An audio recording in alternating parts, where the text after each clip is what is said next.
Welcome to a new mega in the mail, the favorite of the audience. Again, there has been some delay between the previous mailbag video and this one, so a lot has gathered on my shelf. So let's get this going because it's going to be a long one.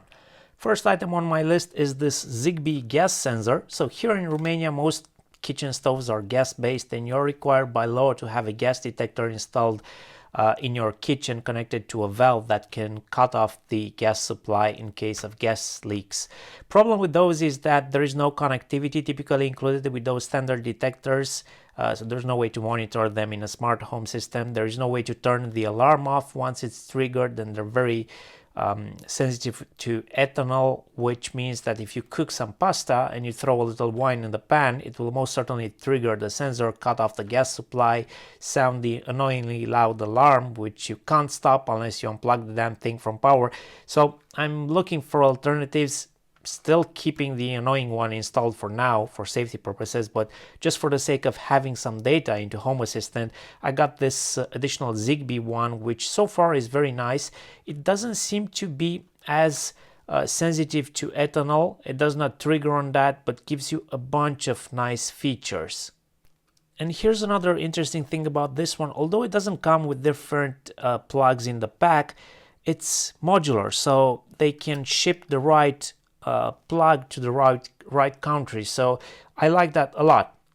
And this gives you much more pleasant alarms that you can configure. You can set the time the alarm will run for. You can silence the alarm. You can self-test, and generally gives you clear or present gas alarm status, as well as some actual gas value measurements, all while acting as a Zigbee router, extending my network coverage. And this has been running reliably for the past month. I quite like it, and if you're interested in getting one, a link will be provided in the description below. Next item on my list is this basic Zigbee power plug relay switch, and you may already be familiar with these because at their core they're all like Tuya based, but they get rebranded in 1,000 different brands for different markets. This is like a generic one without any particular brand, and once added to Home Assistant or Zigbee 2 MQTT will give you the capability to control that this socket on or off, and you can also do that with the physical button which is present here on the socket itself. As always, stick to the maximum rating stated here. I would even get a little bit of a safety margin below this.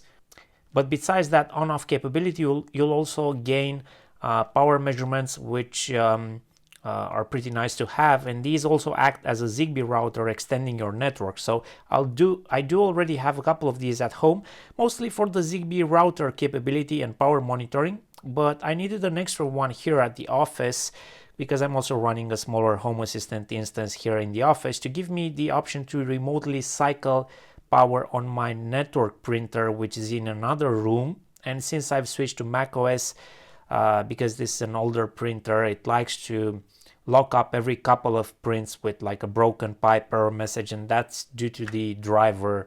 I'm just using a generic PCL driver. Next up, I have a plant moisture sensor, which is a pretty basic, cheap analog type device. I'm actually surprised by how big this thing is. I was expecting something smaller for the amount I paid.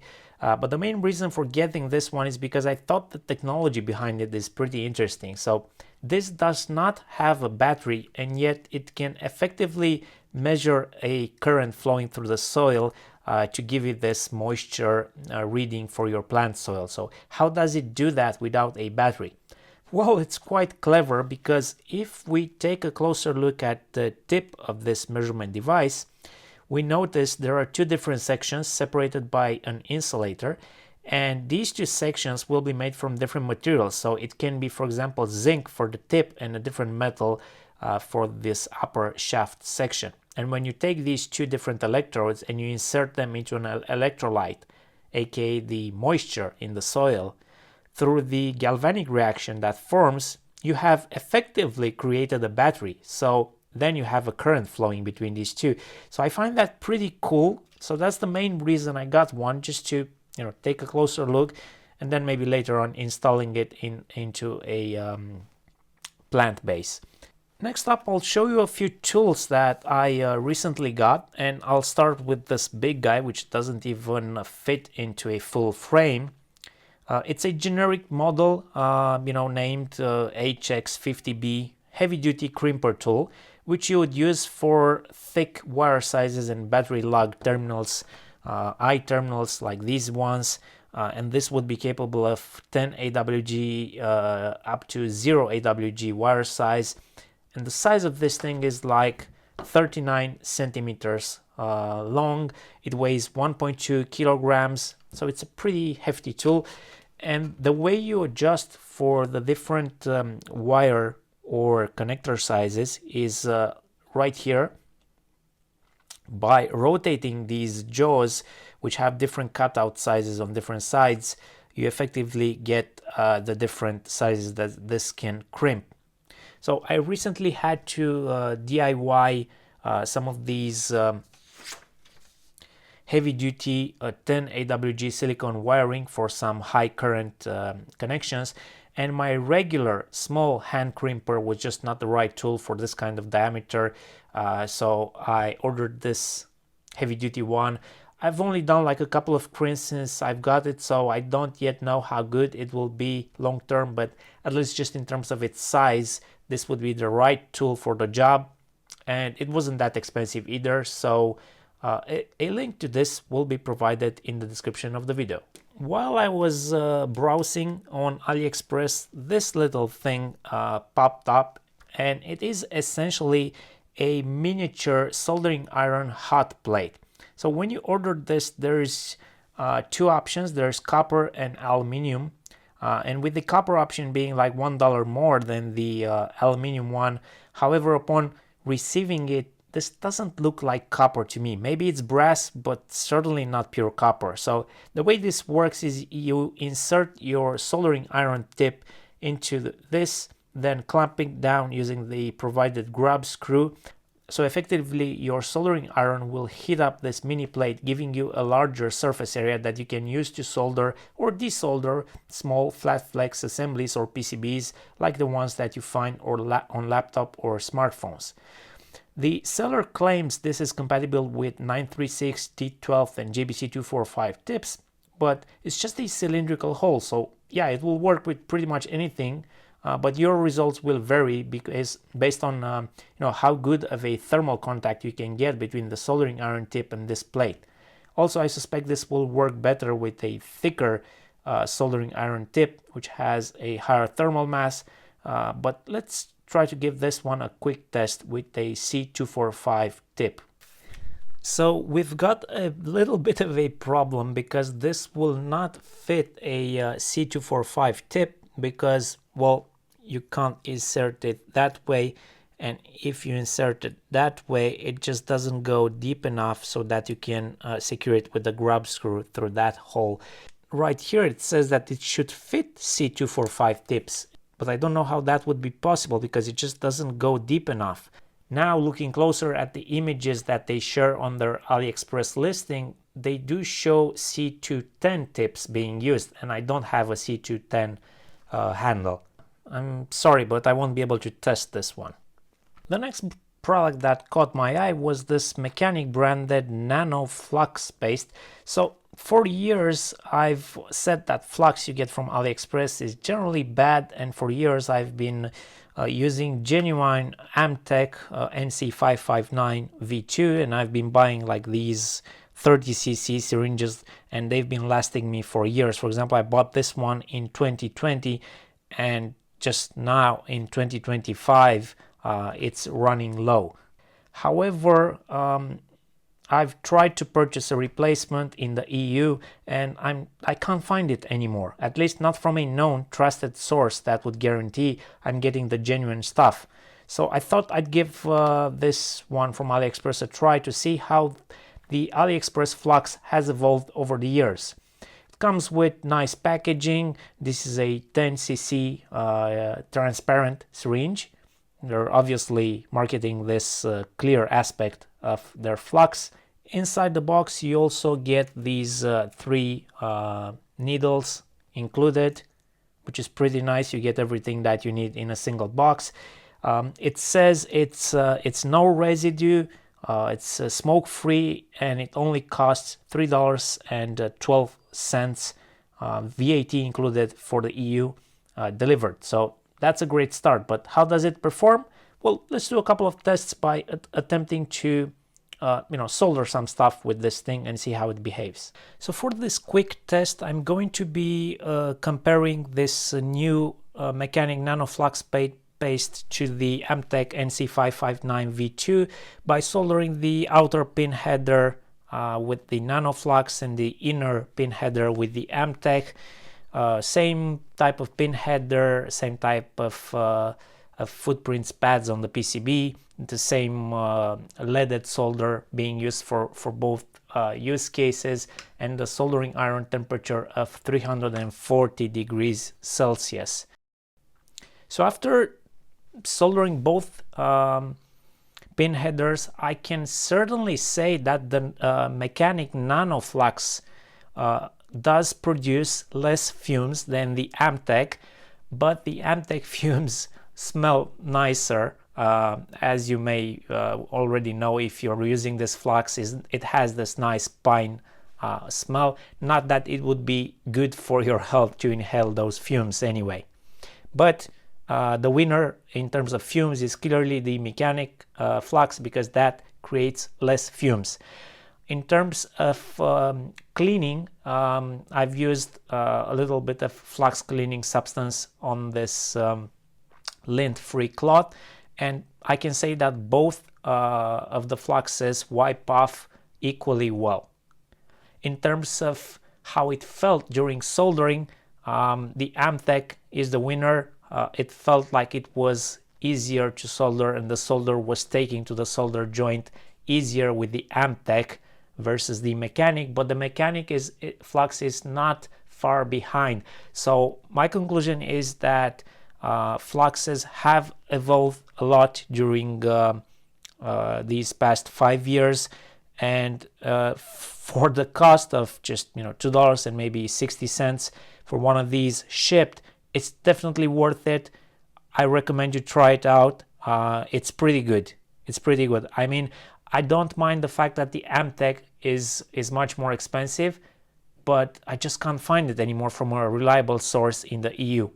So this is a reasonable alternative.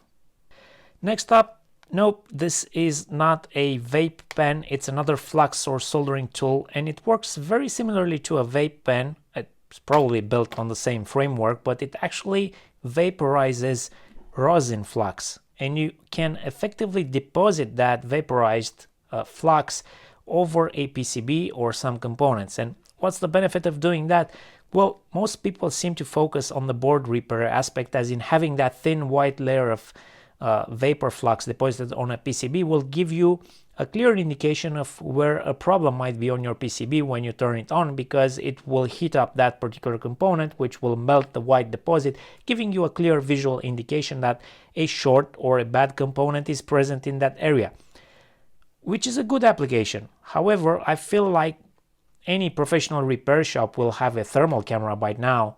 They've come down in prices so much and gone up in performance, and that would be a much nicer tool for the job. However, I've seen this being used by skilled repair technicians in slightly different scenarios. So if you ever did some micro soldering, like some small scale board repair dealing with very small and thin BGA chips, you probably have encountered the scenario where you use something like the Amtech gel flux to help with the hot air soldering process, but when it gets to temperature, the combination of the hot air blowing onto the chip plus the flux getting liquid and actually boiling under your chip, it will get your chip to float away from the correct position on the board, or even if it stays in the right position, it just floats on top of the footprint on that bubbling flux below, so it will not actually contact the footprint pads and make an electrical connection. And the solution to that is, I've seen this used for that purpose.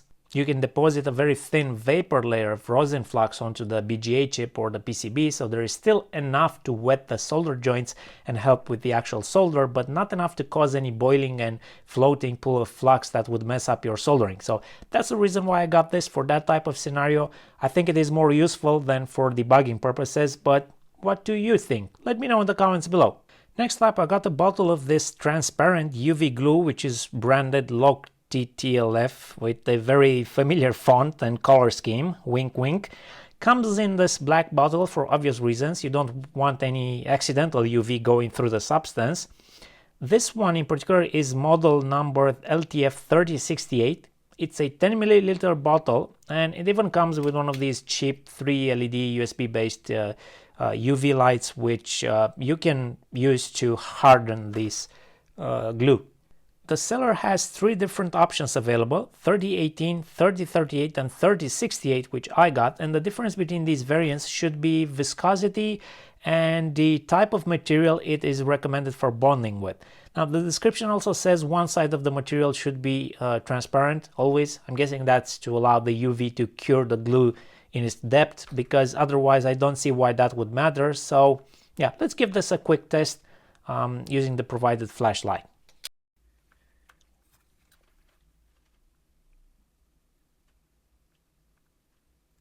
So I've placed a little bit of the glue right over that silk screening on the PCB just to show that it's very transparent. And now let's use the provided UV light to get some to get the glue to cure. I'm gonna leave this for 2 minutes. So after 2 or 3 minutes under that UV light, we can see that the glue has hardened and it has remained transparent. It's not hard like plastic, because you can still put some indents by using a sharp object, but it's, you know, pretty hard.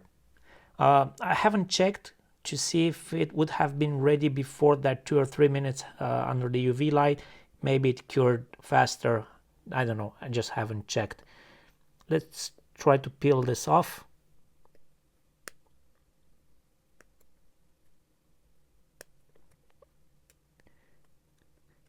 So yeah, I mean, with a bit of force you can peel it off, so it won't be a type of glue that you use for where you need like high strength between the two parts that you're bonding. But I think it's still pretty useful to have something like this in your electronics lab for, you know, small repair jobs. Next up, I have some connectors and cables, and I'm going to start with these SC10-8 Eye Connectors that I got for the purpose of making those custom cables with the heavy duty crimp tool I showed earlier. Now SC10 means it's for 10 square millimeter wire, which is AWG8, and -8 means it accepts an M8 screw through the eye terminal. And obviously there are many other variants available on AliExpress. There's even assortment kits of these, and in theory they should be made out of tin plated copper, but you know, your mileage may vary, and if you really need the quality stuff, I would advise to get these from the big distributors and known manufacturers instead. For prototyping purposes, these might be fine. Next up, I also got an already crimped version for evaluation purposes. So this is 8 AWG silicone wire. Again, it has that type of SC10-8 crimps. These are 50 centimeters long, red plus black set, and they just feel pretty decent. The insulation of the cable does have markings. It feels like silicone. Crimps seem fine. They have nice heat shrink over the crimping section, so at least visually they look fine. Now the issue with these is when you start ordering 50 or 100 pieces of them, or even more, then you'll start seeing variations between different sets. They might not all have a perfectly crimped connector. They might not have, you know, a perfectly stripped wire without hurting the internal individual wire strings. So yeah, I would say adequate for prototyping, but you know, don't just trust them for higher volume. Of course, they make sense if you don't want to spend money on the crimp tool. Makes sense to get an already crimped one. A link to this will be in the description below. Next up, I got a couple of good quality 4mm banana test leads in this short format of just 25 centimeters length. These are great, you know, for desk level connections, like between a power supply and another piece of test equipment. These are from Staubli. They're high quality and they're adequate. They have adequate laboratory testing ratings. They have these 4mm gold-plated banana jacks, and they're rated for, I believe, 60 volts DC up to 32 amps. Insulation is PVC. I paid something like €5 for one, so €10 for the set, from my local distributor Comet Electronics. I mean, I often make my own test leads, but for these short ones, for €10 a set, it really is not worth spending the time to build my own. Next up, I have a set of these male USB Type-C breakout style connectors. The model number is XN005-51, and you can get them, I believe, in 6 or 8mm length, and they come with these like compatible installation jackets that you can effectively use to DIY your own USB Type-C cable with power and data for USB 2.0 standards. But one word of caution: for example, the model I have here comes with a pre-populated 56K resistor on between CC1 and VBus, which would make it USB legacy compatible, but it gets complicated quickly if you mix USB-A with USB-C, or USB-C, which has 5.6K on one end, then you add 56K on this other end. So always check these details when building custom cables, because the outcome might be different. Now, luckily, this particular PCB also has pads which allow you to connect to ground instead of VBus, the resistors, to turn it into a pull down if needed. So bottom line is, this can be helpful for a quick repair, but you have to know what you're doing. Next up, because I recently got a Xiaomi electric scooter, I got the 5 Max model, I thought I'd get a matching power and data connector set just for, future potential hacking purposes. And I ordered these while my scooter was not yet delivered, and it turns out that these two power connectors that I ordered are both the wrong type, meaning they're the wrong gender first. And I was interested in potentially experimenting with different chargers, and it turns out these two power connectors that I ordered are both the wrong type, meaning they're the wrong gender first, but also the wrong size. And I was interested in potentially experimenting with different chargers. So I need the charger side, which looks like this on the original charger. So this is the original charger. So it's a male on the outside, female on the middle pin, and both of these seem different. Neither of these two that I ordered matches this style. As for the data connector, which goes inside the handlebar, I didn't bother to check yet because I need to take some screws out to disassemble the handlebar. But there's no pressure yet. I don't even think a hack exists so far. So for this new model, to take care of that 25 km/h speed restriction, which I'm fine with anyway. I don't really need that much speed. I mean, okay, 30 km/h would have been nice, but anything higher than that just doesn't feel safe on an electric scooter of this type. So that's the reason why I got this type of connector, which has the 5 inner pins. I also got this type of connector, which has 4 inner pins and 1 extra connection through the metal jacket. And this is what you'll typically find on like high power or higher power AC to DC power bricks, like take Minimal, for example, with their GST series of power bricks. If we take a look at the 120 watt range, once you go above 6-7 amps of output current, the 5.5 by 2.5mm DC jack isn't going to cut it anymore, so they switch to this 4 internal pin connector, which is typically known as KPPX-4P from Kycon. And this one can handle higher currents. I believe it's 7 amps per each individual pin. So for example, if you use 2 pins for V+, 2 pins for ground, then you would get like 15 amps through a single connector. That's also the case with my Synology NAS, which uses this type of connector because it comes with a beefy 120 watt power brick. If I remember correctly, it's 12 volts 10 amps rated. So I got this set of 3 connectors from AliExpress. Now these are obviously clones of the original Kycon, but I thought these would be good enough if I decide to experiment with a DIY UPS system for the Synology NAS. They would just give me a chance to run some tests with a decently clean connection. But again, with these being clones, they're likely not as stable when being run near their maximum ratings, so be aware of that. Now luckily my Synology DS923 Plus doesn't run anywhere near that maximum rating, so these will be fine. and a link to this will be placed in the description below for you to check them out. For a project that I designed and built recently, which is this USB full speed isolator module. This is a Type-C input and output, and it isolates data and power up to 400 milliamps and up to USB full speed.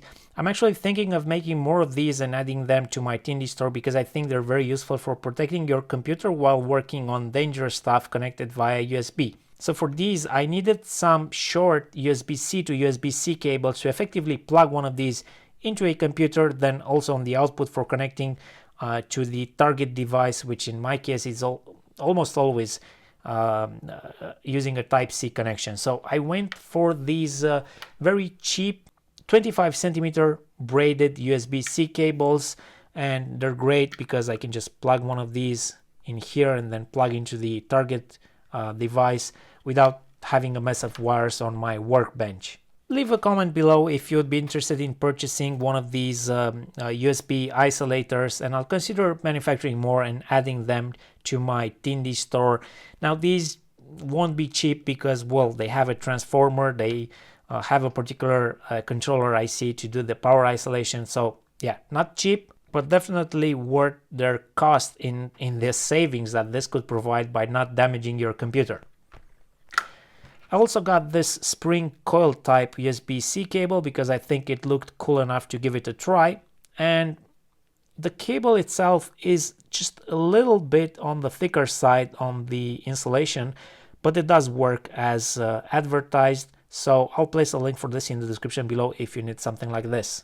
Next up, I got some gardening type work gloves and protecting glasses. These are very small and are for my kid. Summer is here, we're spending more time outdoors, and the little boy wants to wear the same equipment his dad does during various jobs. So it's far easier to get these from AliExpress than it is to go through, all of the local shops trying to find these small sizes.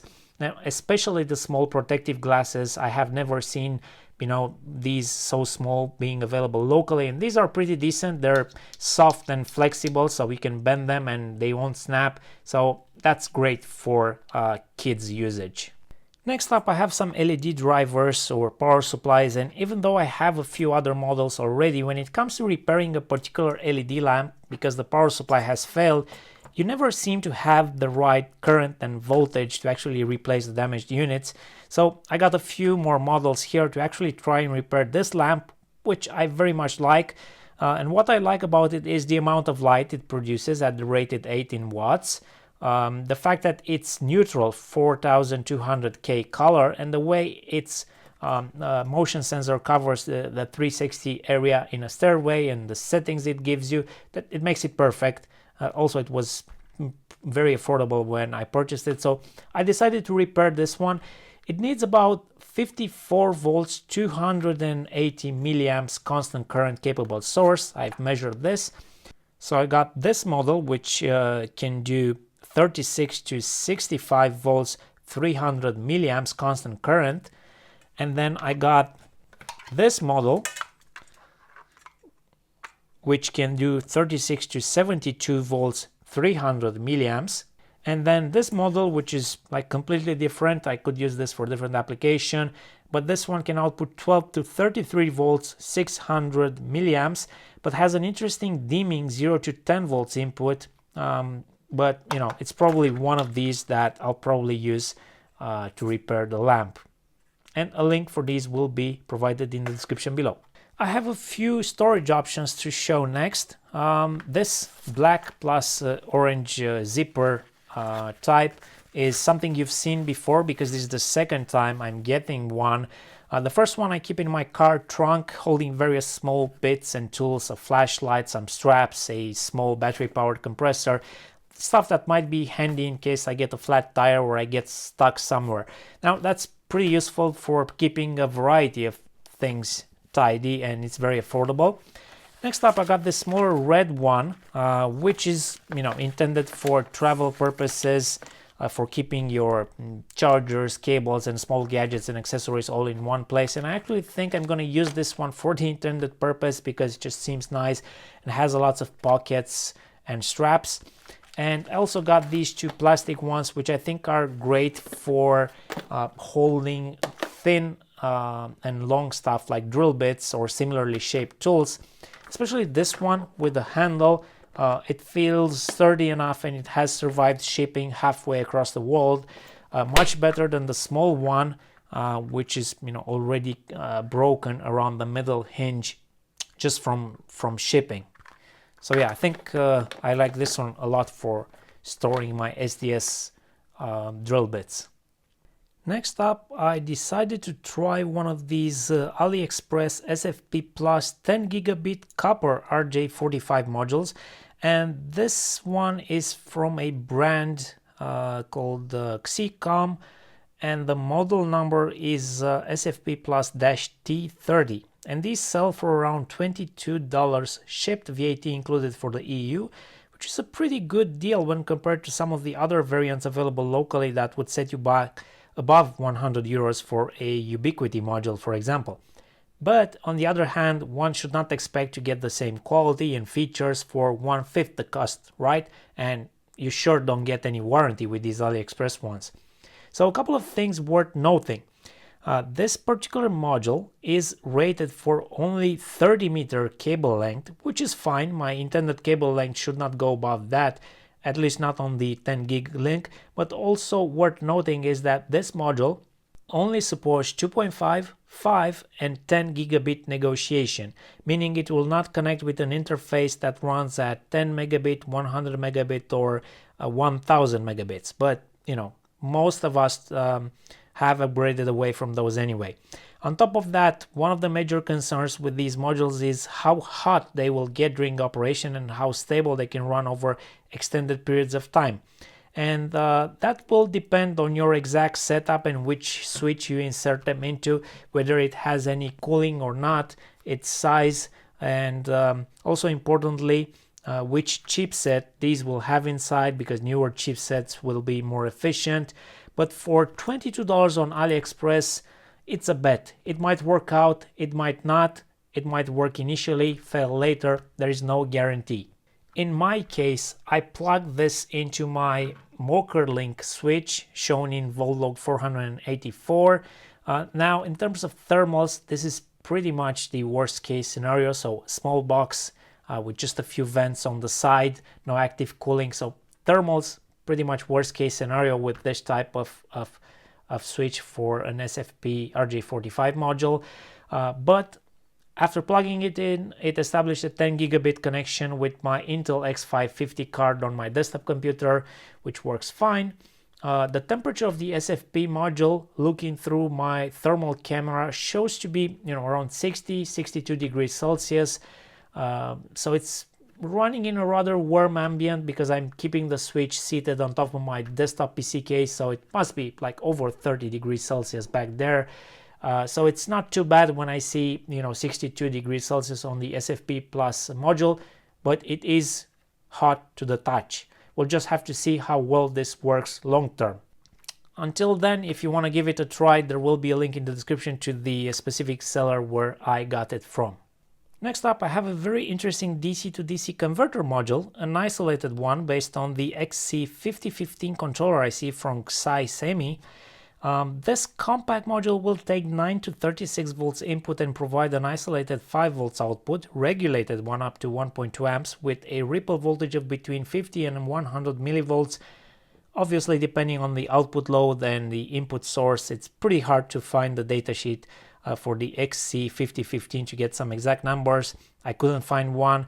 It seems to be an older chip, might not even be in production anymore at XY Semi, but the chip itself seems to be capable of different topologies like buck, boost or flyback, so it may be wired differently depending on which version of the module you order.